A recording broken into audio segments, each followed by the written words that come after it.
The child was chained to a wagon until the cowboy paid $3 and set her free. The scream came first. Sharp, high, breaking through the heat like glass shattering on stone. Samuel Cord heard it before he saw her, before he even lifted his eyes from the whiskey glass sweating in his hand.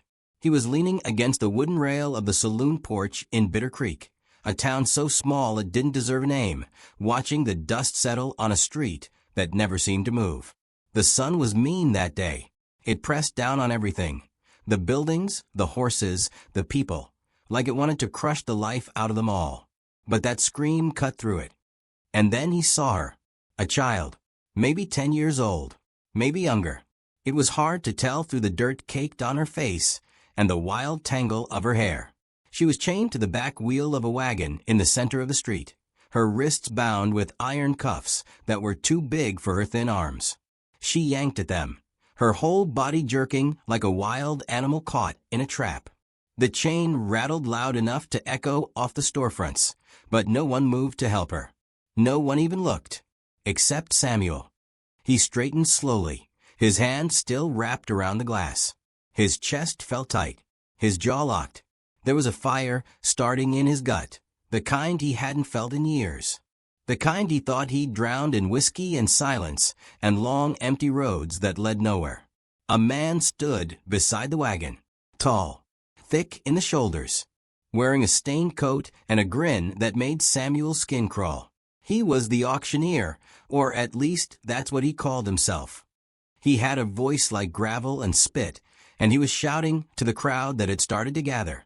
"Come now, gentlemen. Don't be shy. She's strong. She can work, clean, cook, whatever you need. Look at her. Wild as a Mustang, but that just means she's got spirit." The girl screamed again.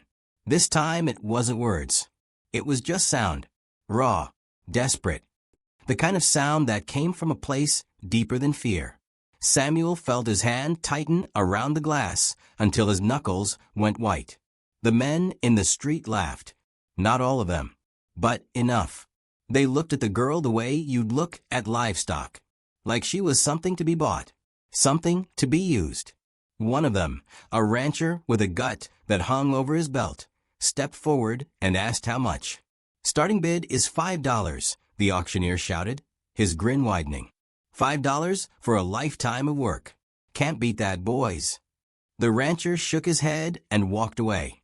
$5 was too much for him. Too much for a child who looked half-starved and covered in bruises. Samuel set the glass down on the rail. It made a soft thud, but he didn't hear it. All he could hear was the chain, the rattle of iron, the girl's breathing, quick and shallow and broken. He looked at her face, really looked, and for just a second their eyes met. Hers were dark, wide, filled with something Samuel recognized, because he'd seen it in his own reflection more times than he could count. Hopelessness. The auctioneer kept shouting, $4. Anyone? $4 and she's yours. Come on, boys, don't let her go to waste." No one stepped forward. Samuel felt something crack open inside him. Something he'd kept locked down for so long he'd forgotten it was there. It wasn't rage. It wasn't pity. It was something older, something quieter, something that felt like the last good part of him trying to crawl its way back to the surface. He didn't think. He just moved. His boots hit the dirt road with heavy, deliberate steps. The crowd turned to look at him. A drifter in a dusty coat and a worn hat, a man who looked like he'd been on the road too long and hadn't found a reason to stop. He walked straight toward the wagon, his eyes fixed on the auctioneer. $3, Samuel said. His voice was low, steady, but it carried. The auctioneer blinked. Then he laughed. "3? You serious, cowboy? I said 4. "3, Samuel repeated. He reached into his coat pocket and pulled out 3 silver dollars. They were old, worn smooth. They were all the money he had left in the world. He held them out in his palm, his hand steady even though his heart was pounding like a war drum. The auctioneer stared at him, then at the coins, then back at the crowd. No one else was bidding. No one else cared. "Fine," the auctioneer muttered, snatching the coins from Samuel's hand. $3. She's yours. But don't come crying to me if she runs off or bites you." Samuel didn't answer. He just walked over to the wagon and knelt down beside the girl. She flinched when he got close, her eyes darting to his face like she was trying to decide if he was another kind of danger. He didn't blame her. "I'm not going to hurt you," he said quietly. She didn't respond. She just stared at him, her breath coming fast and shallow. Samuel pulled a small knife from his belt. The girl's eyes went wide, and she tried to pull back, but the chain stopped her. He held up a hand, slow and careful. "It's okay," he said. "I'm just cutting the rope." He reached for the rope that tied the chain to the wagon wheel and sawed through it with quick, practiced strokes. The rope fell away. The chain went slack. The girl's hands were still cuffed, but she wasn't tied down anymore. Samuel stood and looked at the auctioneer. "The key."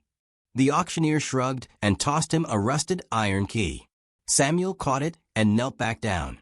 He unlocked the cuffs one at a time, and they fell into the dirt with a dull thud. The girl pulled her hands to her chest, rubbing her wrists where the metal had dug into her skin. She didn't say anything. She just looked at him. This stranger who'd paid $3 for her freedom and hadn't asked for anything in return. Samuel stood again and offered her his hand. She stared at it for a long time. Then, slowly, she reached out and took it. Her hand was small, cold, trembling. He helped her to her feet, and she stood there in the street, swaying slightly, like she didn't know what to do now that she wasn't chained anymore. Samuel didn't know either. He just knew he couldn't leave her there. He led her toward his horse, a tired old mare tied to the post outside the saloon. The girl followed without a word, her bare feet making soft sounds in the dust. Samuel helped her up onto the saddle, then swung up behind her. He didn't look back at the crowd. He didn't look at the auctioneer. He just rode. And as they left Bitter Creek behind, the only sound was the wind and the steady rhythm of hooves on dry ground, and the quiet, uneven breathing of a child who didn't yet know if she'd been saved or just sold to someone kinder. Her hands were shaking against his back. Samuel felt them, small fists gripping the worn fabric of his coat like she was holding onto the edge of a cliff. The trembling traveled through the leather, through his shirt, straight into his ribs. She hadn't said a word since they left Bitter Creek. Not a single sound except for the quick, shallow breathing that told him she was still afraid. He didn't push her to speak. Some things didn't need words. Some hurts ran too deep for questions. They rode west through the canyon lands where the rocks rose up like cathedral walls, and the sun turned everything the color of old blood. The heat pressed down on them, thick and heavy, but Samuel kept the horse moving at a steady pace. The mare was old and tired, but she was loyal. She'd carried him through worse. The girl's grip loosened after the first hour, then tightened again, then loosened, like she couldn't decide if she should trust him or run. Samuel understood that feeling better than she knew.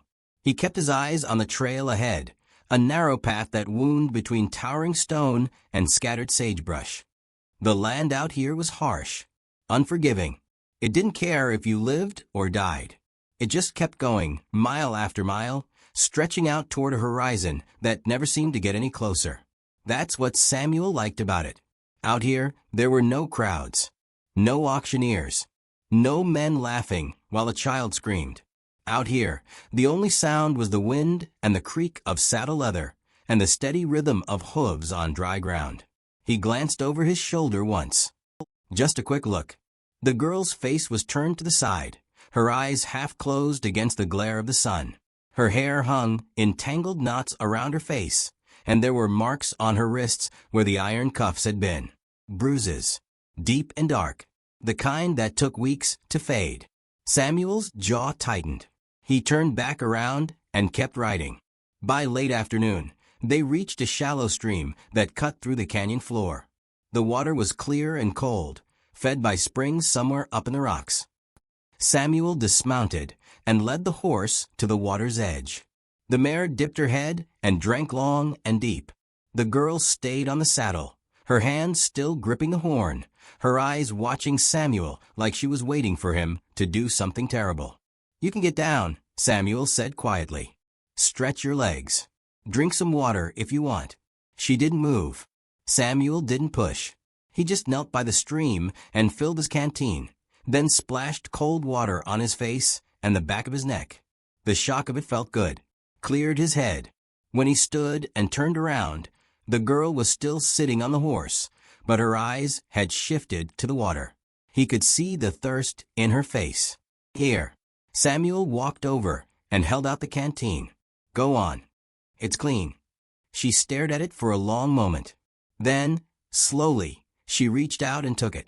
Her hands were still shaking, but she brought the canteen to her lips and drank. Not slow, not careful. She drank like she hadn't tasted water in days. Samuel waited. When she finally lowered the canteen, water dripping from her chin, he took it back without a word and refilled it. We'll camp here tonight, he said. It's safe. No one's going to find us. The girl didn't respond. She just climbed down from a horse, awkward and stiff, like her legs didn't quite work right, and sat down in the shade of a rock. She pulled her knees to her chest and wrapped her arms around them, making herself as small as possible. Samuel let her be. He set up camp the way he always did, built a fire ring with stones, gathered dry brush and dead wood, rubbed two pieces of flint together until a spark caught and the fire began to grow. He didn't have much food, just a bit of dried beef and some hardtack, but he laid it out on a flat stone near the flames and let it warm. The sun was sinking fast now, painting the canyon walls in shades of gold and orange. The air started to cool. The wind picked up, carrying the smell of dust and sage and something older, something that had been here long before any cowboy or rancher or outlaw ever set foot in this land. Samuel sat down across from the girl and watched the fire. The flames danced and flickered, casting shadows that moved like ghosts across the rocks. He'd always liked fires. They reminded him of home, of a time before everything went wrong. He glanced up at the girl. She was staring into the flames too, her face expressionless, her eyes reflecting the orange glow. You can eat if you're hungry, Samuel said, nodding toward the food. She didn't move at first. Then, slowly, she reached out and took a piece of the dried beef. She chewed it carefully, like she wasn't sure if it was real or if someone was going to take it away from her. Samuel looked away. He didn't want to make her feel watched. They sat like that for a long time, the fire crackling, the stars coming out one by one overhead, the canyon settling into the deep, quiet stillness that only the desert knew. And then, so softly that Samuel almost didn't hear it, she spoke. Eliza. Her voice was small, broken, but it was there. Samuel looked at her. She was still staring at the fire, her arms wrapped around her knees, but her lips had moved. She'd said her name, Eliza. He nodded slowly. That's a good name. She didn't respond, didn't look at him, but something in her posture changed. Just a little. Like maybe, just maybe, she was starting to believe she wasn't going to be hurt anymore. Samuel felt something shift inside him too. Something he couldn't name. It wasn't relief. It wasn't pride. It was something quieter. Something that felt like the first breath after being underwater too long. He'd spent years running. Years trying to outride the things he'd done and the things he'd failed to do. He'd told himself he was better off alone. That caring about people only led to pain. That the best thing he could do was keep moving and never look back. But sitting there, watching this girl, this child named Eliza, stare into the fire with eyes that had seen too much, Samuel realized something. Maybe saving her wasn't just about her. Maybe it was about him too. He poked at the fire with a stick, sending sparks spiraling up into the night sky. The stars were bright out here, brighter than they ever were in the towns. They stretched out forever, endless and cold and beautiful. We'll keep moving tomorrow, Samuel said quietly. Find somewhere safe. Somewhere you can stay. Eliza didn't answer. She just pulled her knees a little closer and kept staring at the flames. And Samuel wondered, for the first time in years, if he even knew what safe meant anymore. The church doors were nailed shut. That's the first thing Samuel noticed when they rode into Redemption Ridge. The heavy wooden planks crossed over the entrance like a scar, rust-colored nails driven deep into the frame. The building itself still stood tall against the gray sky, its white paint peeling in long strips that curled like old skin. But the doors were sealed. No one went in. No one came out. It made Samuel's chest feel tight. A town that boarded up its church was a town that had given up on God. And if it had given up on God, what hope did it have for anything else? He slowed the horse to a walk as they entered the main street. Eliza sat behind him, her small hands still gripping his coat, her breathing quiet now, but uneven. She'd barely spoken since that first night by the fire. Just her name. Nothing else. Samuel hadn't pushed.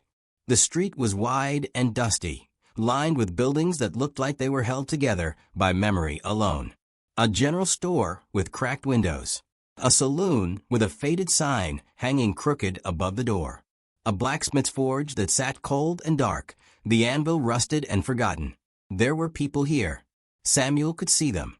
Shadows moving behind curtains. Faces that appeared in doorways and then vanished just as quick. But no one stepped outside. No one called out a greeting. It was like the whole town was holding its breath. Samuel pulled the horse to a stop in front of the general store and dismounted. His boots hit the ground with a dull thud that echoed louder than it should have. He turned and reached up to help Eliza down, and she slid off the saddle with the same careful movements she'd used before, like she was afraid of breaking something.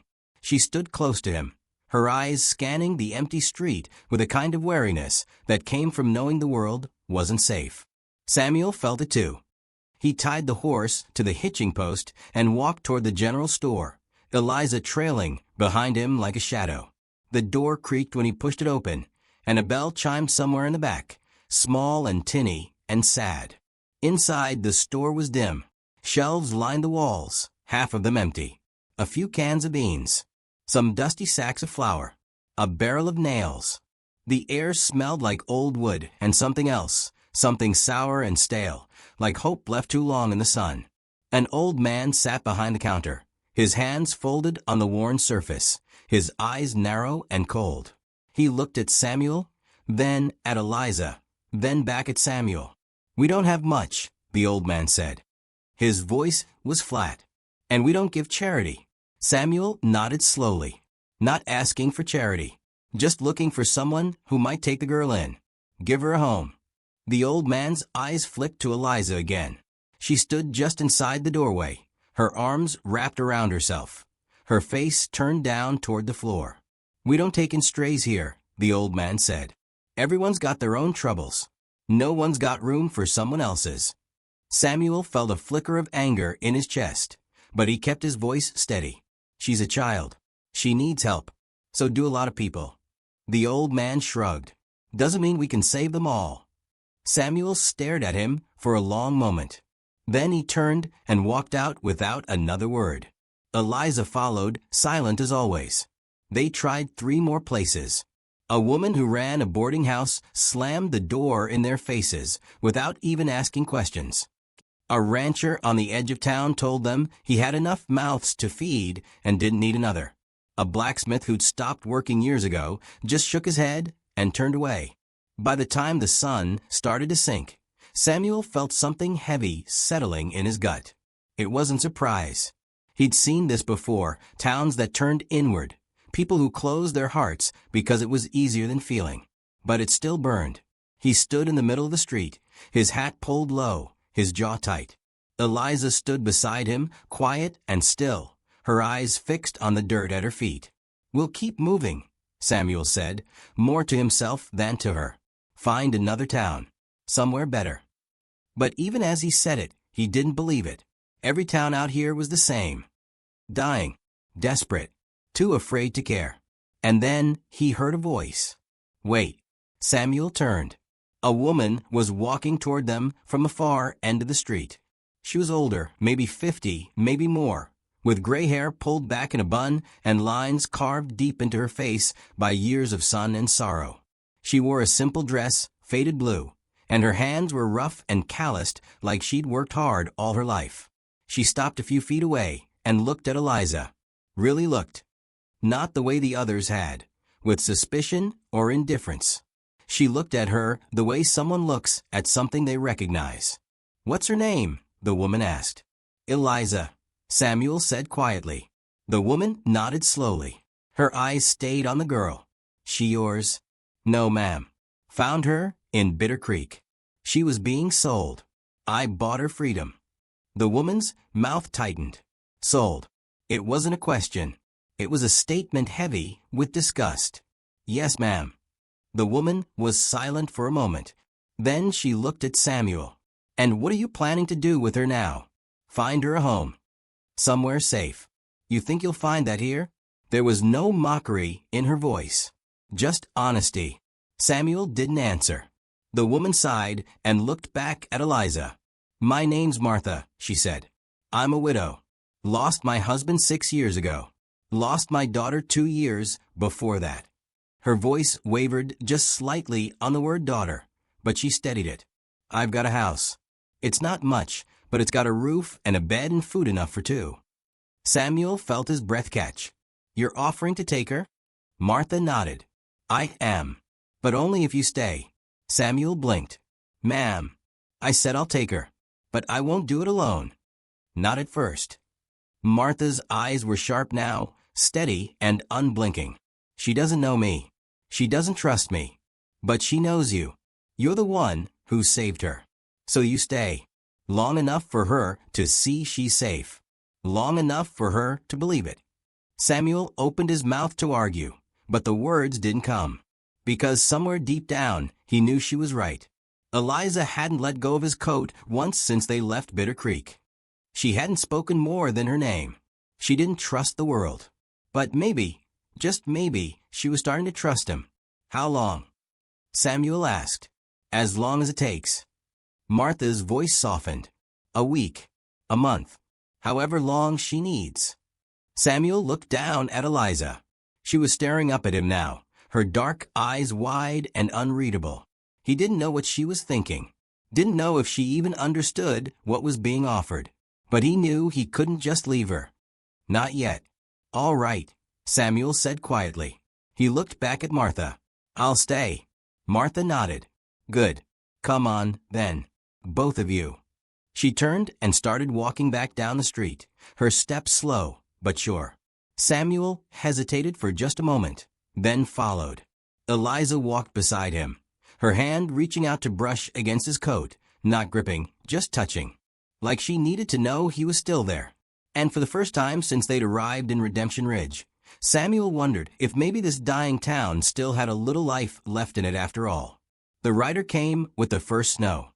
Samuel saw him from the roof of the church, a dark shape moving slow against the white horizon, his horse's breath rising like smoke in the frozen air.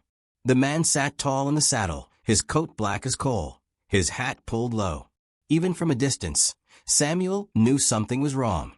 The way the man rode, the way he didn't hurry, like he had all the time in the world and nothing could stop him. Samuel's hand tightened around the hammer he'd been holding. His chest went tight.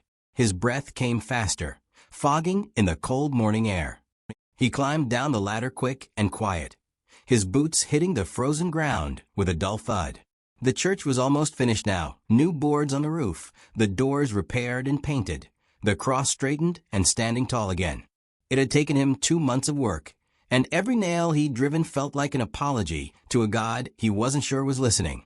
But none of that mattered now, because the rider was coming toward the center of town, and Samuel knew, deep in his bones, who he was looking for. Samuel walked fast down the street, his hand brushing against the gun on his hip. He hadn't worn it in weeks, hadn't needed to. But this morning, when he'd woken to the cold and the silence, something had told him to strap it on. Now he was glad he had. The man pulled his horse to a stop in front of the general store. He dismounted slow, his boots crunching in the thin layer of snow. He was big, broad in the shoulders, thick through the chest. His face was hard and weathered, his eyes the color of dirty ice. Samuel recognized him immediately. The auctioneer from Bitter Creek. The man who'd sold Eliza. Samuel's jaw clenched so hard his teeth ached. He stopped in the middle of the street, 20 feet away, his hand hovering just above his gun. The man turned and looked at him. For a moment, neither of them spoke. They just stood there, two figures in the snow, the wind whipping around them like a living thing. Then the man smiled. It was a cold smile. Empty. You, he said. His voice was rough, like gravel dragged across metal. The cowboy who bought the girl. Samuel didn't answer. He just stared. The man took a step forward. I'm here for her. The girl. Eliza. Samuel's heart slammed against his ribs. She's not yours. She was. The man's smile widened. Still is, far as I'm concerned. I had a deal with her father. He owed me money. The girl was payment. You buying her don't change that. Her father sold her. Samuel's voice came out low and dangerous. Debt's gotta be paid, cowboy. One way or another. The man shrugged like it was nothing. Like a child's life was just another transaction. Now, I've been looking for her for months. Heard she was here. So I'll make this simple. You give her back, and I'll forget you ever interfered. Samuel felt something hot and sharp rise up in his chest. It wasn't fear. It was rage. Pure and clean and burning. No. The man's smile faded. No. She's not going anywhere with you. The man's eyes narrowed. You don't get a say in this, cowboy. I do. Samuel's voice was steady now, cold as the wind. I paid for her freedom. $3. That makes her free. The man laughed, a harsh, bitter sound. $3? You think $3 buys a life? It did that day. The man's hand moved toward his belt, and Samuel's hand dropped to his gun. The movement was fast, instinctive, the kind of reflex a man learned when staying alive mattered more than anything else. But the man didn't draw. He just stood there, his hand resting on his belt, his eyes locked on Samuel. You really want to die for her? The man asked. Samuel didn't blink. If that's what it takes. For a long moment, the street was silent. The only sound was the wind and the faint creak of the church sign swinging on its chain. Then a door opened behind Samuel. He didn't turn, but he knew who it was. He could feel her. Martha. Samuel? Her voice was soft but firm. What's happening? Go back inside, Martha, Samuel said quietly. Is he here for Eliza? Samuel didn't answer. He didn't have to. Martha's footsteps came closer. She stopped beside Samuel, her gray hair dusted with snow, her eyes fixed on the man in black. You're the one who sold her, Martha said. It wasn't a question. The man looked at her, then back at Samuel. I'm here to take what's mine. She's not yours. Martha's voice was hard as stone. She's a child. Not property. Not payment. A child. The man spat in the snow. You people don't understand how the world works. Out here, everything's got a price. Everything can be bought and sold. That's just how it is. No, Samuel said. His voice cut through the cold like a blade. That's how you are. That's the choice you made. But it's not the only choice. The man's eyes flickered with something. Anger, maybe, or surprise. You think you're better than me, cowboy? I don't know if I'm better. Samuel's hand stayed near his gun, steady and sure. But I know I'm not you. And I know that girl is staying here. She's got a home now. A real one. She's safe. She's cared for. And no amount of money, no debt, no deal, no nothing, is going to change that. The man stared at him for a long time. Then he looked at Martha. Then back at Samuel. You'd kill for her? He asked. If I had to, Samuel said. But I'd rather not. I'd rather you just leave. Ride back to wherever you came from and forget you ever knew her name. The man's jaw worked like he was chewing on something bitter. His hand moved away from his belt. Slowly, carefully. $3, he muttered. You really think that was enough? Samuel felt something shift in his chest.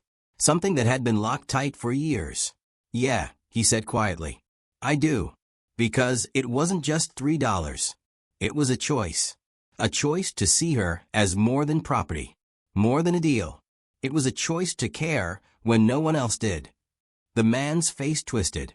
For a second, Samuel thought he might draw. Might force the fight. But then the man just shook his head and turned away. "She ain't worth dying for," the man muttered as he climbed back onto his horse. "That's where you're wrong," Samuel said. The man looked down at him one last time. Then he spurred his horse and rode away, back toward the white horizon, back into the cold. Samuel watched him go until he was just a black dot against the snow. Then he let out a breath he didn't know he'd been holding. Martha touched his arm gently. "Thank you." Samuel shook his head. "I didn't do it for thanks." "I know." Martha smiled, sad and warm at the same time. "But you have it anyway." They stood there for a moment in the quiet. Then the door of Martha's house opened, and Eliza stepped out onto the porch. She was wrapped in a quilt, her hair clean and braided, her face no longer hollow with fear. She saw Samuel and smiled. It was a small smile, fragile, but it was real. And in that moment, Samuel understood something he hadn't before. He'd spent $3 in Bitter Creek. $3 that were supposed to save a girl. But maybe, just maybe, she'd save him too. He walked toward her, the snow crunching under his boots, and for the first time in years, Samuel Cord felt like he was home.